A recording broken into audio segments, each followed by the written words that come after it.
Welcome back to Midwest Access. I'm your host, Jesse Allison, and I'm here with Robin Gwaltney for Real Talk with Robin. And today we are getting right at it. We got myths to bust about buying and selling homes. So thank you so much, Robin. Absolutely. All right, I think we're going to just get right into it. So number one, I should list my house higher because buyers will negotiate. No. We don't want to overprice. Okay. Right now we want to hit the sweet spot because they're just going to ignore you if you're overpriced. Okay. Nope. Okay. So that is busted. All right. You need 20% down to buy a home. I always thought this was true. Absolutely not. There's lots and lots of loan products out there. 3% down, 5%, 10%. 0% down for some loans. And we even have down payment assistance for some loans. So there's lots of different products. Get with us. So don't let that stop you. Okay, spring is the only time to sell your home. Absolutely not. If I look at my sales, it goes like this across the year. Really? We sell houses all year long. There's different buyers that come at different times. You know, the residents come in the spring because that's when they're matching. Sure. Families that are trying to get settled before school starts might be looking in the summer months. Or, you know, if you just took a job that starts in the middle of winter, you're going to come in the winter. Right. I think a lot of people do, though. This is a good one that we talk about because they wait till the spring because they think, well, I can't sell my place in January. Yeah. No. Not true. And spring market now is like middle of February. Oh, that's right. I remember that last year when we talked. Yes. Spring is what I think winter is. Right. But not in real estate. No. So a home inspection, sometimes we think it's pass-fail. No. You can do a home inspection and say, oh my gosh, I'm so afraid of everything that I'm walking away. Sure. So that would be a fail. Or you could say, well, as long as they fix this and this and this, I'm comfortable. Okay. Or as long as they fix this, you know, so there's negotiations. Yeah, and that, I know you've said before, is a very important thing to do. Is the So home important. inspection. Don't skip that. So important. Yeah, you got to know what you're getting into. Okay, how about this one? The highest offer always wins. Nope, not necessarily. Really? Sometimes someone's offering more, but they want to close too soon, and the people want to get, they want a little longer to get out. Or sometimes it's contingent upon a sale of a property, and another one that's lower is not. So there's a lot of factors that play into it. Okay, so it's not always about the money. The money matters, I'm not going to lie, but it's not always all about the money. Yeah, when I have had to switch homes, I have hated it to move out and like have to move into a hotel and put your stuff into storage. Right. I would take less money so that I didn't have to do that. You got it. You got it. Okay, tax values tell you what your home is worth. So when I started selling real estate 26 years ago, tax values were so far off because back then, it seemed like the assessor just had to drive by and say, that one's this much, that one's this much.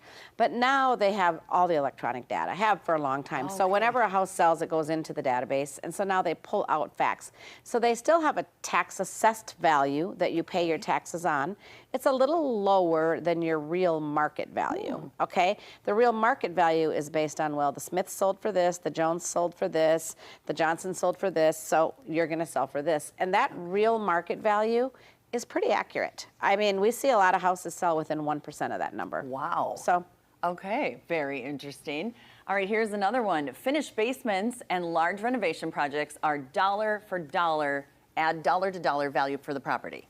No. No. Sometimes people do things that are very unique to them, and it needs to be undone by the next person. Yeah. So no, that's not true at all. Your safest investments are going to be kitchens and bathrooms, as long as you're not doing something out there, right? Sure. So as long as, I've seen people spend a lot of money on hand-painted tiles that were shipped in from Italy, and like maybe the next person really isn't going to want to pay you for that, right? Right, or so doesn't even like them. Yeah, you can never assume it's dollar for dollar, but I can help you with that too. When people are going to make an improvement, I feel like it's great to call me and say, hey, does it make sense to do this? Well, is this something I will get my money back for? Because it'd be terrible to make that decision and then actually have it be a detriment to you. Correct. Yeah. Correct. Okay, appraisals determine market values. No. So appraisals, basically what happens is we determine the market value by looking at what the other I mean, the market determines I was it just gonna because say, yeah. it's what the other houses sell for. So we look, and if you've got the same house as 3 other houses in your neighborhood, chances are it's going to sell for the same or similar price as the other houses. The appraiser comes in after the fact, and they're basically like a safety net. I always tell buyers the appraisal is a safety net, because after I've priced the house, you're the other realtor, you sell the house. Now we have this buyer that has bought a house for a price that between the 2 of us, we decided was right. Yeah. Now the bank will send out an appraiser because they're gonna give them money, a loan on the house, and they're gonna take all the comps the same way I did when I priced it. Sure. So as long as I did my job right, it's going to appraise. Okay. If I was way off the mark, then it might appraise low, and then we might have a problem. Okay. Okay. That's, again, why it's important to have experience and knowledge. Okay, here's another one. The best realtor is the one who gives the highest price. Oh my gosh, no, I could've guessed that one.